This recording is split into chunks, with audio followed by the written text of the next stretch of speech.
What do you think is the significance of the increase in India's forest and tree cover as highlighted in the India State for Forest Report 2023? The increase in India's forest and tree cover by 1400 square kilometers square as noted in India State Forest Report 2023 is a significant milestone in the country's fight against climate change and environmental degradation. It reflects the successes of initiatives like Green India Mission and National Afforestation Program, which have prioritized ecological balance and biodiversity conservation. This progress is essential for enhancing carbon sequestration, improving soil health, and mitigating global warming effects. Moreover, it highlights India's contribution to global environmental goals such as Paris Agreement while demonstrating a balance between development and conservation. However, challenges remain in reversing losses in regions like Madhya Pradesh and Karnataka. So, this increase is a significant milestone first for climate change environmental degradation. It reflects the successes of initiatives like Green India Mission and National Afforestation Program, essential for carbon sequestration, improving soil health, and mitigating global warming effects.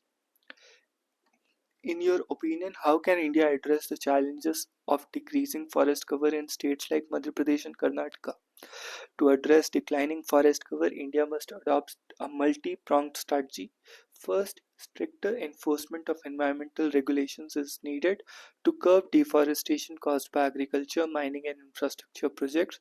Second, promoting community led afforestation initiatives, as seen in Nepal's community forestry program, can empower local stakeholders to sustainably manage forest. Third, utilizing advanced technologies such as satellite monitoring can help identify and prevent illegal logging and land use changes. Furthermore, incentivizing agroforestry and sustainable agricultural practices can reduce dependency on forest land. Public awareness campaigns and integrating reforestation efforts with corporate social responsibility initiatives can also amplify the impact. Multi-pronged strategy अपनाना है. Stricter enforcement of environmental regulations is one, and second, promoting community-led afforestation initiatives. Third is utilizing advanced technologies, and furthermore incentivizing agroforestry and sustainable agricultural practices. What is your opinion on India's carbon stock target progress as per the ISFR 2023? India's increase in carbon stock by 5 million tons is a commendable step towards achieving its 2030 climate goals. This progress reflects effective afforestation and soil restoration programs which enhance carbon sequestration.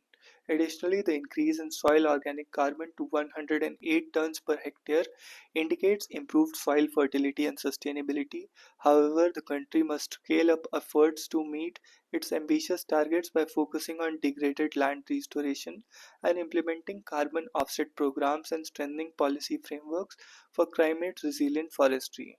International partnerships for knowledge sharing and funding can further accelerate these initiatives.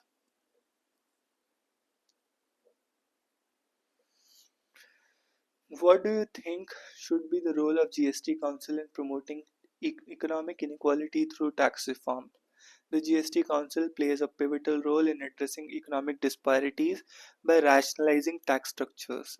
Measures such as reducing GST on fortified rice and exempting gene therapy show a commitment to public welfare, addressing malnutrition and promoting healthcare innovation. Additionally, exemptions for agricultural produce like black pepper and raisins benefit farmers by fostering direct market linkages.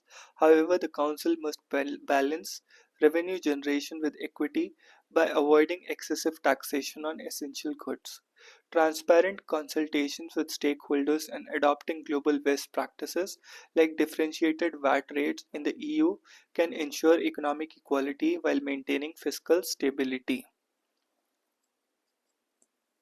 In your opinion, should higher GST on old vehicles and ACC blocks be prioritized for environmental sustainability? Yes, increasing GST on old vehicles and ACC blocks aligns with India's sustainability goals. Higher taxes on polluting vehicles encourage a shift to eco friendly alternatives such as electric vehicles, reducing greenhouse gas emissions. Similarly, taxing ACC blocks with low sustainability indices promotes the use of greener construction materials. However, it is crucial to ensure that these measures do not disproportionately burden lower income groups. Providing subsidies for EVs and incentivizing sustainable construction practices can make transition affordable and inclusive. Lessons from UK and China's policies on green taxation can serve as valuable references. What do you think is the impact of differentiated GST rates on consumer behavior, as seen in the case of popcorn? Differentiated GST rates, as applied to popcorn, influence consumer behavior by emphasizing affordability for basic goods while taxing luxury items higher. For instance, unpackaged popcorn attracts lower GST rate, making it accessible to broader audience, while pre-packaged and caramel varieties considered premium products are taxed higher. This encourages consumption of simpler, less processed foods, aligning taxation with social equity. Globally, similar approaches in the EU reflect the principle of taxing based on value addition. In India, this strategy can also promote small scale producers and local businesses that sell unbranded goods. What should the government do to further promote the use of mangroves for climate resilience, given the decline in India's mangrove cover? To enhance mangrove conservation, the government should expand restoration projects, following examples like Indonesia's large scale initiatives that rehabilitate degraded areas. Policies encouraging community involvement in mangrove management, coupled with financial incentives for local stakeholders, can strengthen efforts. Strict coastal development regulations must be enforced to prevent encroachments and industrial damage. Public-private partnerships for mangrove rehabilitation, awareness campaigns on their ecological importance, and international collaborations for knowledge exchange can further bolster efforts. Given mangroves' critical role in carbon sequestration and coastal protection, integrating them into national climate action plans is imperative. What is your opinion on India's strategy to exempt IGST on defense equipment like LRSAM systems? Exempting IGST on LRSAM systems demonstrates strategic foresight in strengthening national defense capabilities. This reduces production cost, fostering indigenization under initiatives like Atmanirbhar Bharat.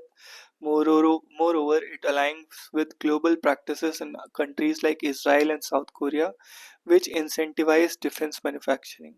While this exemption supports economic and strategic interest, it is equally important to ensure transparency and accountability in defense procurement. Expanding tax benefits to R&D in defense technology can further enhance self-reliance and innovation in this critical sector. In your opinion, how does GST Council ensure cooperative federalism in India's tax policy? The GST Council embodies cooperative federalism by providing a platform for center and states to collaboratively dis- decide on tax policies. Its inclusive composition with representatives from all states and UTs ensures that diverse regional interests are considered. The decision making progress requiring a three-fourth majority balances the center's and states' roles. This fosters trust and consensus, as seen in recent decisions addressing both national priorities and regional concerns. By maintaining transparency and engaging stakeholders, the Council strengthens federal harmony while addressing India's complex economic challenges. What should India learn from global practices in addressing forest fires as highlighted in ISFR Report 2023? India can adopt advanced practices from countries like USA and Australia, which employ satellite-based early warning system and advanced fire management.